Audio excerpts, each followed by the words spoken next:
Hello guys, welcome to the channel again. Today we are going to learn about the different types of chemical reactions from the first chapter of class 10 science book.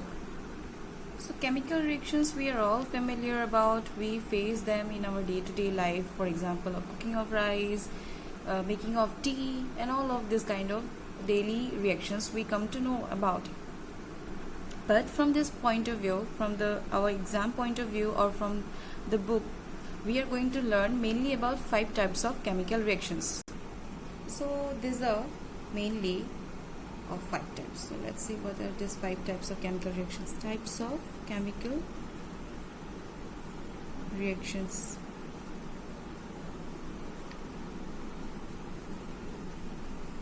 Okay, so first is combination reaction.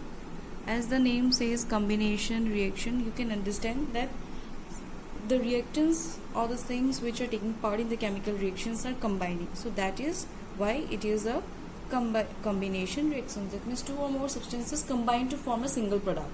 So that happens in a combination reaction. Next is decomposition reaction. Decomposition reaction. So decomposition means what? Just like the microorganism breaks organic substances, breaks down the food substances or any other dead particles, dead bodies, so what happens then? They decomposes, isn't it? So just like that a single body is getting decomposed, here in this chemical reaction also what will happen? A single reactant or a single substance which is taking part in the chemical reactions will decompose to form 2 or more products. Okay, so that is about the decomposition reaction. Next that we have is displacement reaction. Displacement. Okay, the name itself says what will happen in the reactions. Okay, displacement reaction again. What will happen in the displacement reaction? Any one of the substance will displace the other substance. Okay, one part of the displace in this reaction. What happens in the displacement reaction? One part of the substance will displace some other substance. So a displacement is happening. Okay. Next is double displacement reaction. Double displacement reaction. So here also a displacement reaction will take place, but it is a double. Okay, so double displacement reaction means one part of one substance will react with the other part of the other substance. So double displacement will take place. I will say, maybe you are confused now, but don't worry, I will explain it to you. So that means what you just have to understand is that there are double displacement taking place in the same reaction.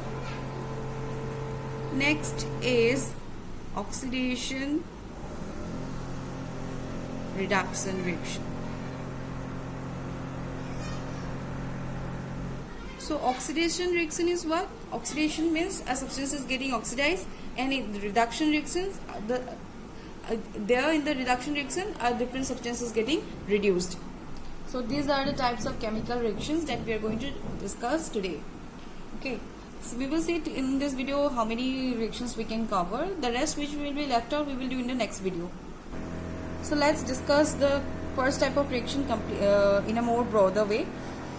Combination reaction. So here in this chapter in page number 6, the combination reaction is there, and in order to explain this reaction, an activity is also given here. So it's very important that you need to understand the activities. From the activity itself, the lots of questions comes. Okay, so you don't feel like it's just an activity which is being given and you need to skip it. No, you don't have to skip it. Otherwise, most of the questions you might not be able to answer in your examination. That's why, from the examination point of view, and also to understand the concept more properly, you need to understand this activities first. So let's see what's given in activity 1.4 is that you will have to take a small amount of calcium oxide or quick lime in a beaker. Okay, so this is the picture as shown here. So this is beaker, we have seen this is a beaker, we know this. So here in this beaker, what you will have to do, you will have to take small amount of calcium oxide or quick lime. we know what is this quicklime. It's available in market. Okay, the lime, we can say this chemical substance lime. Okay, and that is also known as calcium oxide, that you will have to take in this beaker. Then in this beaker where you have the calcium oxide, to that you will have to slowly add water to this. Okay, so after adding the beaker, after adding the water in the beaker, then if you touch at the end, just as shown in the figure, if you touch the end or the bottom of the beaker, you will feel that the beaker has become warm. It is little bit warmer, heat is generated in there. Okay, so why is it so? Is that the calcium oxide which was inside the beaker, when you have added water to it, what is happening? The temperature increases. So that's why we feel the change. That means there is a change in temperature, and we know that if there is a change in temperature, a chemical reaction has taken place. So why does that heat has evolved? That is because of some kind of reaction that has been taken place. So this here, it shows a kind of combination reaction.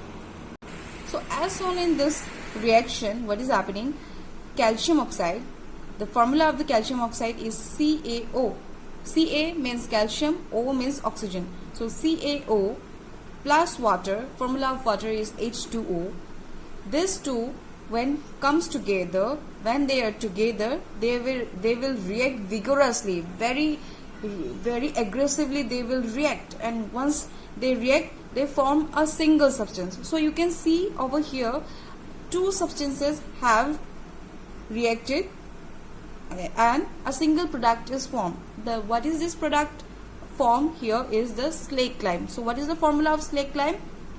Calcium in bracket OH2. Okay, OH whole 2. So OH is what? That is the hydroxide ion. So calcium hydroxide, it has formed. Since the valency of calcium is 2, so here it will come as 2. We all know, we have learned how to write the formula in class 9. Okay, so that is it. So this is a very good example of combination reaction. So in exam, if the question comes in the exam, it might comes like, what happens when calcium oxide reacts with water? Then you will have to answer that when calcium oxide reacts with water, a huge amount of heat is generated, which forming calcium hydroxide. Okay, so calcium hydroxide is formed while calcium oxide combines with water, and a huge amount is released when the calcium hydroxide is formed. The common name of calcium hydroxide is slaked lime. So that is all about the combination reaction. So there are some other examples of combination reactions as well. This you can say, carbon. Okay, where do you find this carbon in our day-to-day life? This is the coal or the wood. Okay, any fuel, when you burn the fuel, what happens? In fuel there are lots of carbon. So burning of a substance is what? Burning of a substance indicates that it combines with oxygen. So whenever we burn a substance, that what happens? The substance reacts with oxygen to give a single product. So this will definitely be an example of what? Combination reaction. So that means whenever you burn coal, that burning of coal is an example of what? Is an example of combination reaction. So burning of coal, inside coal you have the chemical substance that you have in coal is carbon. Okay. So here in the combination reaction, we can see the examples as one. We have seen calcium oxide that is in solid state, which is also known as quicklime, plus H2O, that is in liquid form. This will form calcium hydroxide, that will have an aqueous. Aqueous means what? When it is in the solution form. Okay, so this is slaked lime. So this is the first example. This is the first example. Calcium oxide plus H2O will give you calcium hydroxide. That is the slake lime. So what happens? Huge amount of heat is generated. We all know this. Okay. So this is very important. This one is very important. You will have to remember this. If question might come, what happens when calcium hydroxide reacts with water? So you will have to write this whole reaction, and also you will have to write that huge amount of heat is generated or released. Okay. So what are the other examples?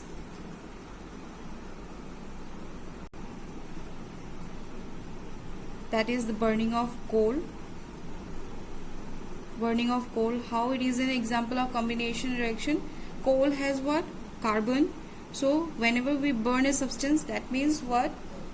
That means the substance reacts with oxygen. So oxygen, that is in the gaseous state.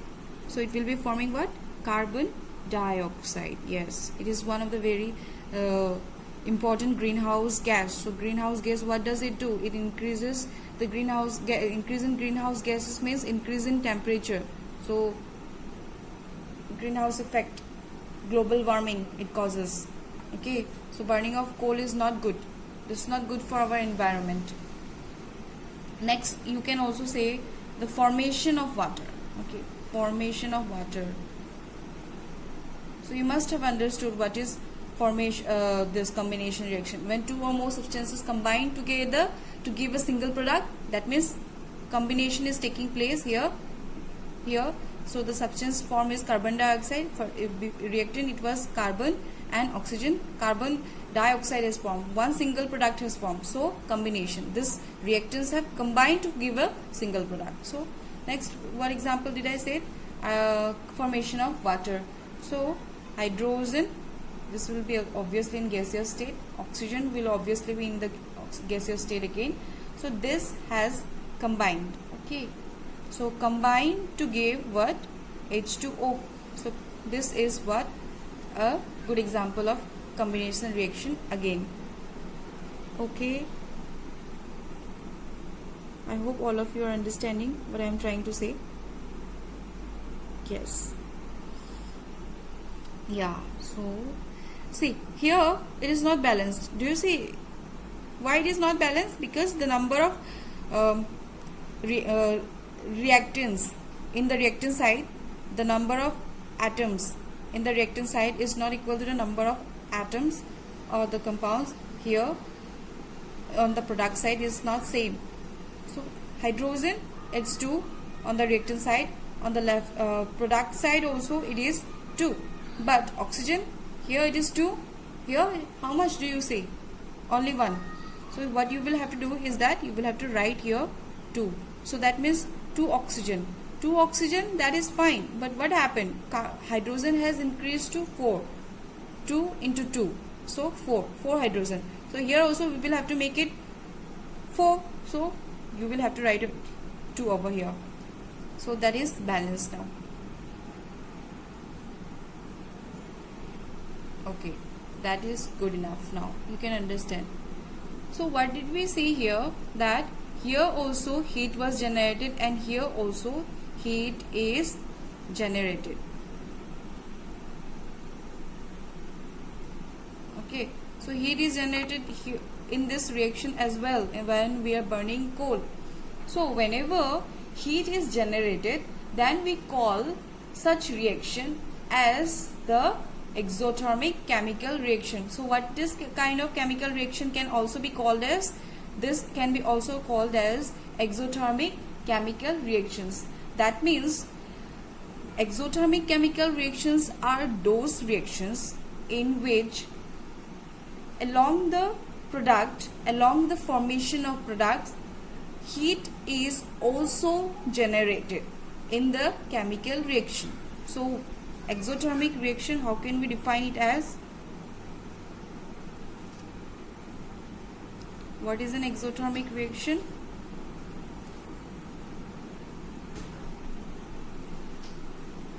The reactions in which heat is generated along the formation of product is called an exothermic reaction. Okay, so but the burning of coal is an example of exothermic reaction as well. The reaction of the reaction in which the slaked lime is formed. How the slaked lime is formed? By the reaction of quicklime with water. So that is also an example of exothermic reaction. Another good example of exothermic reaction is, another such good example of exothermic reaction or the exothermic process is respiration. Yes. So in your book, in page number 7, here it says that, do you know that respiration is an exothermic process? Okay. Do you know that? If not, let's know it now. Let's see what it says. We all know that we need energy to stay alive. Yes, very true. In order to stay alive, what do we need? We need energy. And how do we get this energy? We get this energy from our food. Okay. Yes, so the energy that we get is from our food. So we get this energy from the food we eat. During digestion, food is broken down into simpler substances. For example, rice, potatoes, bread contain carbohydrates. So yes, during digestion, what happens when we have our food? Inside our stomach, this food is digested. So that means during digestion, what happens? The food is broken down into simpler substances. Just for example, what are the components of food that we know? We have studied in the earlier classes, in our junior level classes, that the components of the food are carbohydrate, protein, fats, minerals, vitamins. These are the components of the food. So whatever the food that we eat, they contain this kind of components. So for example, this the rice, potatoes, breads, what do they contain? They contain carbohydrates. So whenever we consume this kind of foods, the food inside our stomach is digested. That means the carbohydrates which are inside these foods are broken down. Okay, broken down into simpler substances. Now, how this carbohydrates break down? So to give simpler simpler products is that the glucose is the simplest form of carbohydrates. So this glucose combines with oxygen in the cells of our body and provides energy. So the glucose that we obtain from the foods which contain carbohydrates, so what this glucose do? This glucose combines with the oxygen. Okay, inside our cells we have oxygen, inside our body we have oxygen. Okay, so this glucose, what they do? They combines with oxygen in the cells of our body. Our body, in our body, that is the site where the glucose combines with oxygen. Okay, and that's how we get our energy. So what is this process known as? This process is known as respiration. So the respiration is a process in which the glucose combines with oxygen inside our cell, within the cell, and that's how we get the energy that is required for us to stay alive. So that must be broadly studied in biology section. Okay, so this is the reaction. It is also important from the exam point of view. So please try to practice it and try to remember the reaction. So this reaction is important, or it might says that explain how respiration is an exothermic process. So heat is what? Heat is a form of energy, and here also that's why generation of heat is known as exothermic process. Here directly energy is releasing, which is required for us to stay alive. So that is also a exothermic reaction. So exothermic means Exo means out, thermic means energy, the heat or any other form of energy. So that is the exothermic reaction. So another example of exothermic reaction is the decomposition of vegetable matter into compost. Yes, that is also an example of exothermic reaction. So today we have learned combination reaction and exothermic reaction. In the next class also we are going to read the other parts, the decomposition, displacement, double displacement, oxidation, and inside if there are other kind of reactions in available, then also we are going to practice all of this. So till then, study this properly and try to read the chapter and try to solve the question answers that is given in the in-text book. Okay, so that's all for today. See you guys.